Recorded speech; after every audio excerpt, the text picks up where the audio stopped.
Coach, so, seventh place now.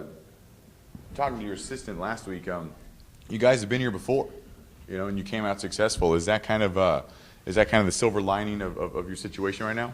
Yeah, we have a goal sheet in our locker room that we look at.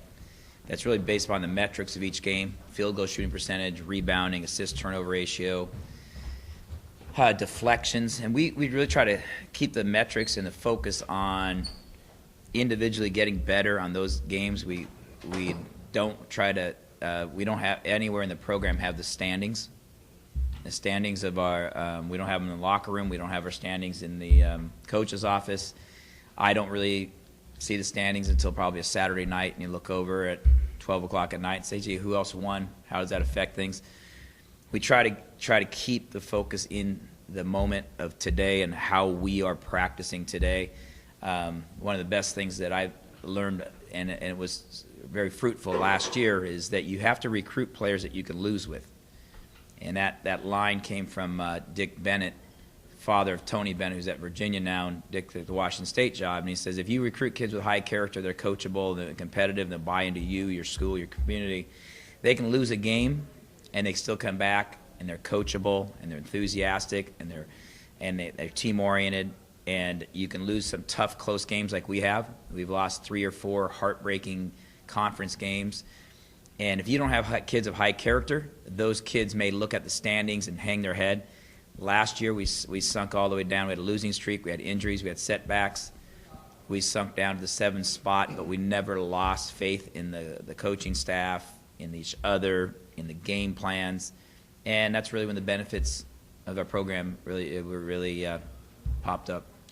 Coach, then you talk about these individual things, and you guys will do something each game really well, Yes. How do you get everything to click? Well, I mentioned the assistant coaches. We have a statistically absurd stat every game. It's like, wait a second, how did we get 20 offensive boards, or how did we shoot 55% from the three-point line, and then one game shoot 15% inside the 2-point line, or have 17 assists and only 6 turnovers. And we have players that are capable of very, very big stats. Brian could go ahead and get 27. Joe Alwich has gotten some double-doubles lately.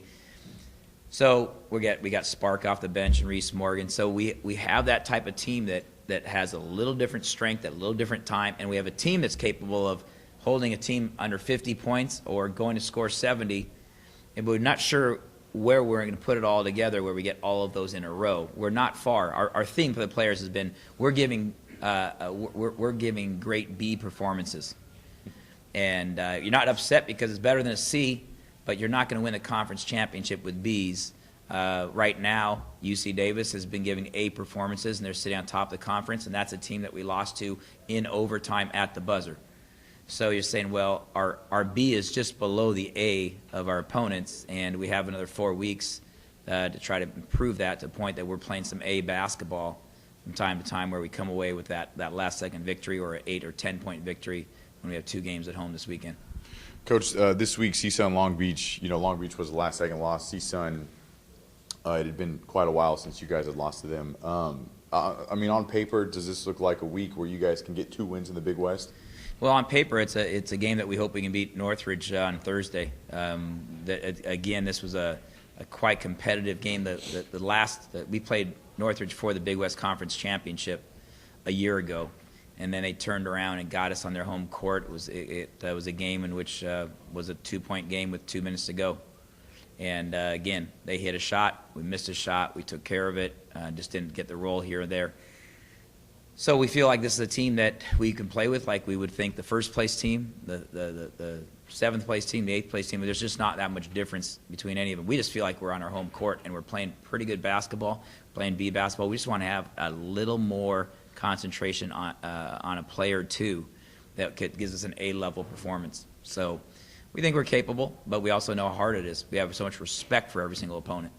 Coach, final question for you. Brian Bennett, just talk to me a little bit about how he's developed this year and just kind of the role he plays in your season and his performance. performance. Yeah, both Brian Bennett and I want to kind of add to that is Joe Allwich. They're having great years, both averaging double figures now, and there's 6 boards, both capable of getting doubles. What they're both experiencing now is a great thing. Is they're starting to see more attention, and they're seeing double teams, and now their next step is learning how to go from a 20-point game or 15 or 27 in Brian's case to now facing double teams and help, and then rotating out of that and becoming better passers out of the double teams, or sometimes simply taking their shot even when they're closely guarded and opening that up. So we're pleased with their development, both of them as juniors.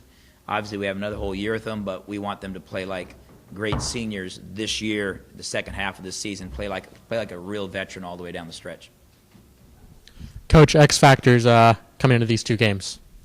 X factors is getting some bench support. We're probably going to be, we're most likely going to be without the services of David Nawaba, who's got some mono issues and could be out anywhere from 2 to a week to longer. Not sure.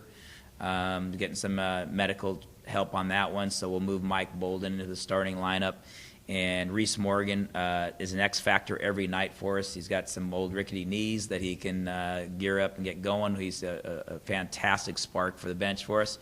But also having to get some minutes out of some guys who have maybe played recently, and seeing what KJ Lowe could do, what Anthony Silvestri might do. Trying to get some quality minutes out of anybody that can give us a spark based upon the matchups. Now, Northridge is a very quick team. There's opportunities for different guys, different lineups, but I think that's key. Michael Bolden getting into the starting lineup is a defensive specialist that can knock down shots. He had a 20-point game in Fort Wayne for us, so that's another X factor. If he can have a little production for us offensively, would help us out as well. What do you expect to change in the team between your last loss at Northridge, and what are you guys doing differently to prepare for this game? Well, we don't want much change because we want just a little more consistency.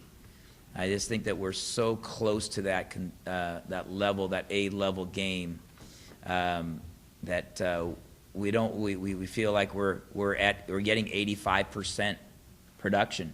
To win it, I think we only need 90%. We need 5% improvement wins 3 more games. We're literally talking about one possession a night on offense or one possession a night on defense, finishing a difficult shot, concentrating on a defensive assignment a little bit more, knowing a scouting report, and that fine line between winning and losing the game is often a possession. So it was last year when we saw at the end of the year, it comes down to a play or two, and if you just can continue to stay with it and be positive about it and learn a little bit more, you can find yourself in great position. With Nawaba out, will there be any leadership missed? I think that we have a mature group now. We've had a shared leadership all year. I don't think we don't have a dominating captain that's running the show. I think that both Malik and Mike Bolden are good seniors. They're lead by example kind of guys. But Reese Morgan's got some good leadership qualities. Brian Bennett's been leading inside. Joe Allwich in his own way will keep guys going. So we've kind of had a shared leadership all year. We haven't had that kind of, oh, this is so-and-so's team. Even Ridge Shipley as a sophomore is starting to be more verbal, be more directive out there. Guys are getting more confident. He's more confident. So I like what we have overall. We're very pleased with our team. Would we have liked to won 3 more games and be sitting there talking about being in first? Yeah, well, that's a total of 6 points.